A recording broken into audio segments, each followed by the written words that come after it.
और 99% जो हमारे युवा हैं उनको इस इंटर्नशिप प्रोग्राम से कुछ लेना देना नहीं, कोई फायदा नहीं होने वाला है। तो आपने पहले टांग तोड़ दी और उसके ऊपर आप बैंडेड लगाने की कोशिश कर रहे हैं।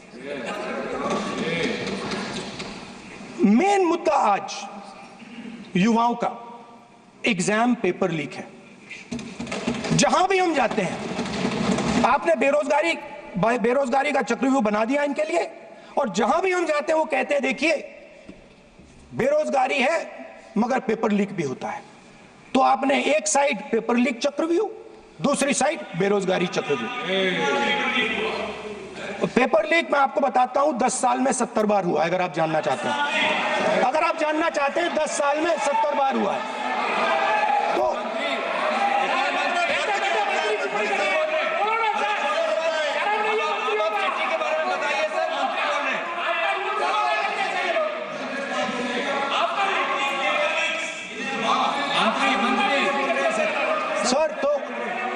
सर तो पेपर लीक के बारे में फाइनेंस मिनिस्टर ने बजट में एक शब्द नहीं कहा है। युवाओं के लिए पेपर लीक सबसे जरूरी मुद्दा है, उन्होंने एक शब्द नहीं कहा है पेपर लीक के बारे में। एक बार उन्होंने पेपर लीक नहीं कहा, और उल्टा जो एजुकेशन बजट में पैसा देना चाहिए था वो आपने 20 साल में सबसे कम पैसा दिया है। 2.5% of budget is gone to education. Sir दूसरी तरफ आपने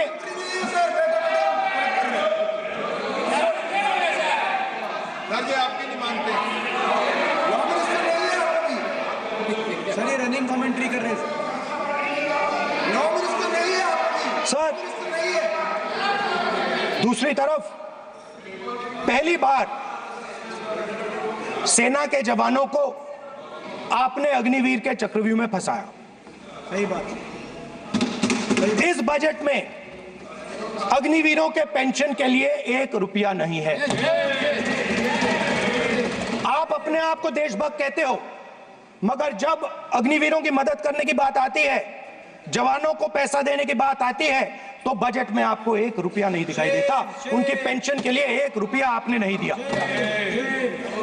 तो उनको आपने अग्निवीर के चक्रव्यूह में फंसाया। उसके बाद सर जो अन्नदाता हैं वो चक्रव्यूह से निकलने के लिए, आपके चक्रव्यूह से निकलने के लिए जो आपने बनाया 3 काले कानून, जमीन अधिग्रहण बिल को आपने कमजोर किया, उनको आप सही दाम नहीं देते हो। इस चक्रव्यूह से निकलने के लिए उन्होंने आपसे सिर्फ एक चीज मांगी है, 2 चीजें नहीं मांगी है, सिर्फ एक चीज मांगी है। उन्होंने कहा है कि हमें लीगल गारंटीड एमएसपी दे दो। आपने उनको बॉर्डर पे बंद कर दिया, रोक दिया, आज तक रोड बंद है। आप उनसे बात करने को तैयार नहीं है। वो यहां आए, मुझसे मिलने आए, आप उनको अंदर नहीं आने दे रहे थे। माननीय सदस्य, आप सदन में असत्य नहीं कहे। आप वो एक मिनट, हाँ चलिए,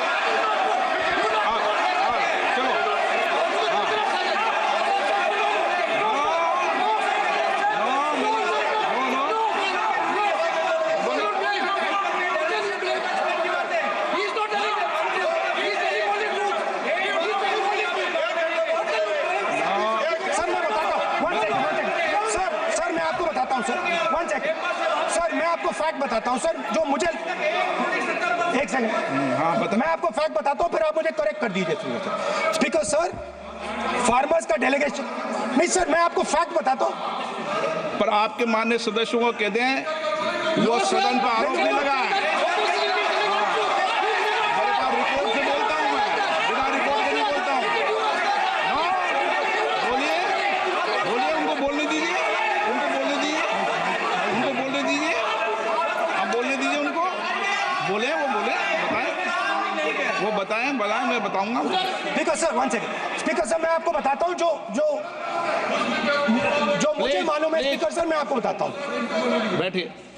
स्पीकर सर, हुआ क्या, वहां पे सर मुझसे मिलने एक फार्मर का डेलीगेशन आया। मुझे बताया गया कि फार्मर के डेलीगेशन को अंदर नहीं आने देंगे। मैं उनसे मिलने जब गया तब उनको अंदर आने के दिया गया था। सर ये फैक्ट है सर।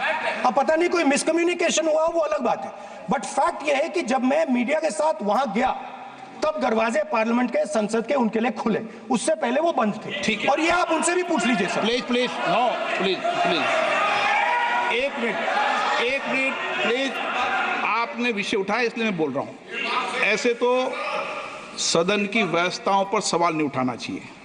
किसको आने दें, एक मिनट प्लीज बैठिए, किसको आने दें किसको अलाउ नहीं करने दें, ये स्पीकर का जुडिक्शन होता है। नंबर एक, जब ये सूचना आई आप मिले, उनसे अंदर मिले, लेकिन उसमें एक सदन की मर्यादा का उल्लंघन हुआ कि कभी भी सदन में माननीय सदस्य के अलावा दूसरा कोई व्यक्ति बाइट नहीं दे सकता। हाँ, और आपकी मौजूदगी में बाइट दी, ये क्लियर करना चाहता हूँ।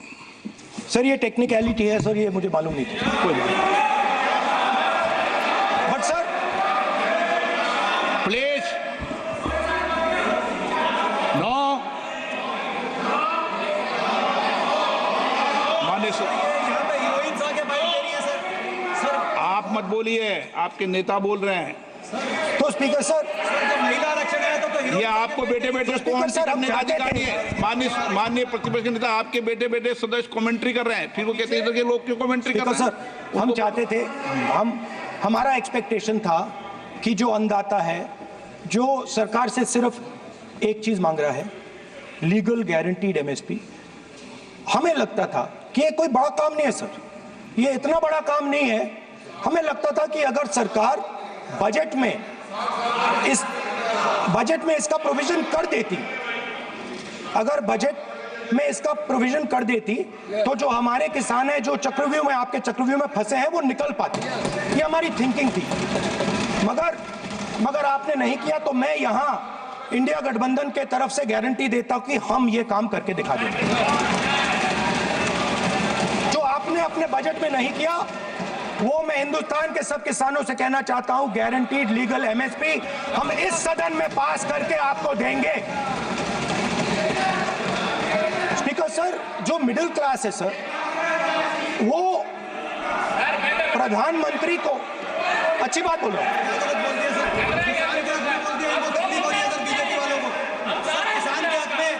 अगर नेताजी पक्ष बोल रहे हैं तो आप बैठे बैठे टिप्पणी आप मत करो, आप करोगे तो वो भी करेंगे। आप मत करो, मैं सब साइलेंट करो प्लीज। फिर टिप्पणी कर रहे हो आप, प्लीज माननीय सर मिडिल क्लास जो है वो शायद इस बजट से पहले प्रधानमंत्री को सपोर्ट करता था। जब प्रधानमंत्री ने कोविड के समय उनसे थाली बजवाई थी तो उन्होंने दबा कर थाली बजाई, धड़ धड़ धड़ थाली बजा बजाई। हमें अजीब लगा, मगर प्रधानमंत्री ने मिडिल क्लास को ऑर्डर दिया तो मिडिल क्लास ने थाली बजाई। उसके बाद प्रधानमंत्री ने उसी मिडिल क्लास से कहा मोबाइल फोन की लाइट जलाओ, और मोबाइल फोन की लाइट जली।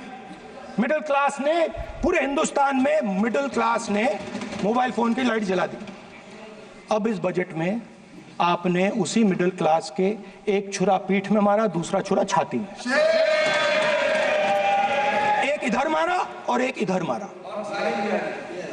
इंडेक्सेशन जो आपने कैंसिल की वो पीठ में छुरा था, और जो कैपिटल गेन्स टैक्स आपने बढ़ाया वो छाती में छुरा।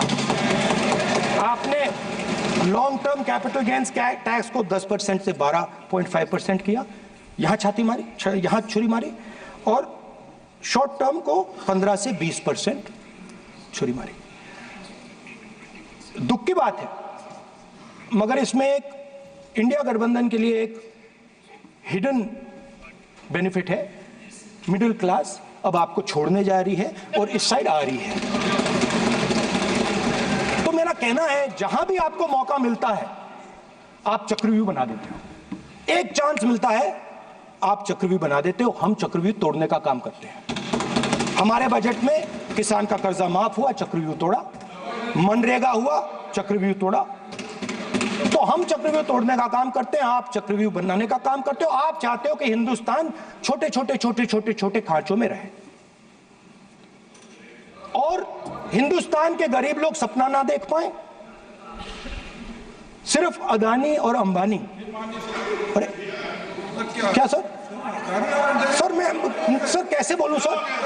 माननीय सदस्य, एक मिनट सर माननीय सदस्यगण, आपके उपनेता मुझे लिखित में पत्र देके गए हैं कि कोई भी माननीय सदस्य जो इस सदन का सदस्य नहीं उसके बारे में टिप्पणी ना करें। लिखित में देखे गए, इसलिए आपको। स्पीकर सर आप बैठ जाइए। स्पीकर सर, तो अगर सर मैं आपसे सवाल पूछना चाहता हूं। मेरे से सवाल मत नहीं पूछ सकते आप। Sorry sir. सर तो सर मैं फिर मैं सर 3 और 4 कह देता हूं उनको। 3 और 4 ठीक है सर? अब नाम नहीं ले सकता तो कुछ तो कहना पड़ेगा सर। 3 और 4 कह देता हूं, कोई और नंबर आपके देना। माननीय सदस्य को बता दें क्यों लिख के चिट्ठी गए मुझे। सर, हरियाणा के पूर्व मुख्यमंत्री पर जब इस प्रकार के आक्रमण करते हैं, हरियाणा के पूर्व मुख्यमंत्री के संदर्भ पर हमको अपनी चिट्ठी भेजी। एक पूर्व मुख्यमंत्री को आप 2 उद्योगपति से जोड़ना चाहते हैं, एक किसान नेता जो हरियाणा के, आज उन पर जब आपको अलाउ किया है जोड़ना चाहते हैं, ये है सदन की मर्यादा। आप हरियाणा के आप ये चिट्ठी मुझे लिख के गए हैं, उसकी मर्यादा का ये आपको बोलने नहीं दे रहे, ये आपको बोलने दे रहे।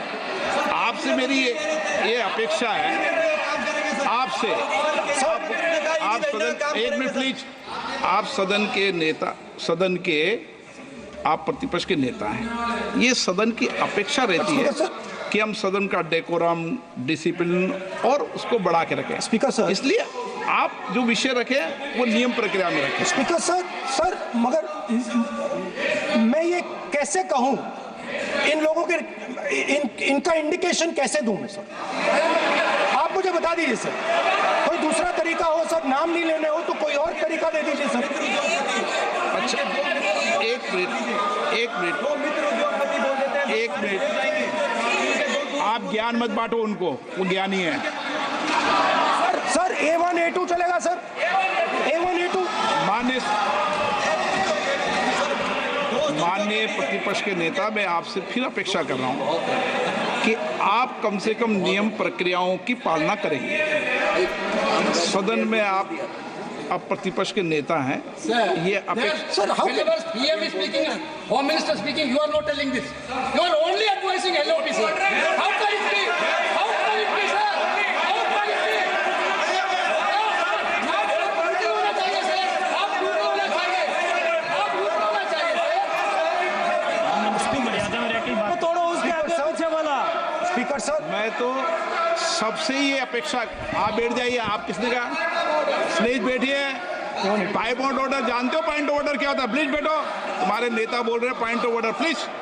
स्पीकर सर, एक मिनट प्लीज बैठिए। एक स्पीकर सर ये जो लोग, ये दो लोग हैं सर, ये हिंदुस्तान के इंफ्रास्ट्रक्चर को, बिजनेस को कंट्रोल करते हैं सर। इनके पास एयरपोर्ट है, टेलीकॉम का सिस्टम है, अब पोर्ट्स हैं, अब रेलवेज में जा रहे हैं।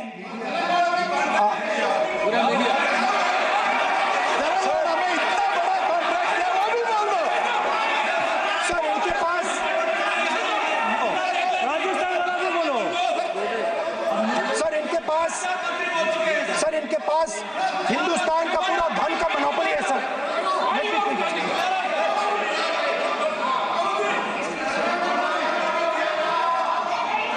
सर इनके पास हिंदुस्तान के धन की मोनोपोली है। तो सर मैं समझ नहीं पा रहा हूं इनके बारे में मैं इंडिकेट कैसे करूं? इनके बारे में बोलना तो पड़ेगा सर। अगर आप हमें कहो कि इन दोनों के बारे में आप बोल ही नहीं सकते तो वो तो हमारे लिए एक्सेप्टेबल ही नहीं है सर। हमें तो बोलना है। अब आप चाहते हो कि नाम ना ले तो कोई और सिस्टम दे दीजिए हमें।